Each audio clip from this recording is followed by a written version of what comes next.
एक छोटे से गांव में एक साधु रहते थे और उनका काम गांव के लोगों को उपदेश देना था। उसी गांव में एक नर्तकी रहती थी।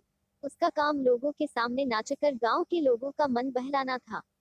एक दिन गांव में कुछ कुदरती आपदा आ गई और ये साधु और नर्तकी दोनों उस कुदरती आपदा में मर गए। मरने के बाद जब ये दोनों यमलोक पहुंचते हैं तब इनके कर्मों और उनके पीछे छिपी भावनाओं के आधार पर इन दोनों को स्वर्ग या नरक में भेजने की बात होती है। साधु को खुद को स्वर्ग में ही आश्रय मिलेगा इस बात का अंदाजा था।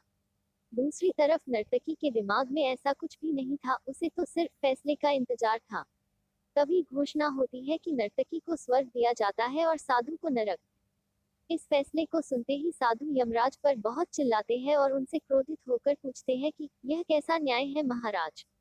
मैंने अपनी सारी जिंदगी लोगों को उपदेश देने में बिता दी और मेरे नसीब में नरक, जबकि ये नर्तकी जीवन भर लोगों को रिझाने के लिए नाचती रही और इसे स्वर्ग दिया जा रहा है। ऐसा क्यों? मेरे साथ ये अन्याय क्यों? यमराज ने साधु को शांति से उत्तर देते हुए कहा कि ये नर्तकी अपना पेट भरने के लिए नाचती जरूर थी, किंतु उसके मन में यही भावना थी कि मैं अपनी कला को ईश्वर के चरणों में समर्पित कर रही हूँ।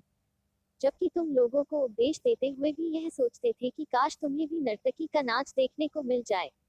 यमराज ने साधु से ये भी कहा कि तुम ईश्वर के इस महत्वपूर्ण संदेश को भूल गए कि इंसान के कर्म से अधिक कर्म करने के पीछे की भावनाएं मायने रखती है, और तुम्हारे इस कर्म के पीछे की भावनाओं के हिसाब से ही तुम्हें नरक मिला है।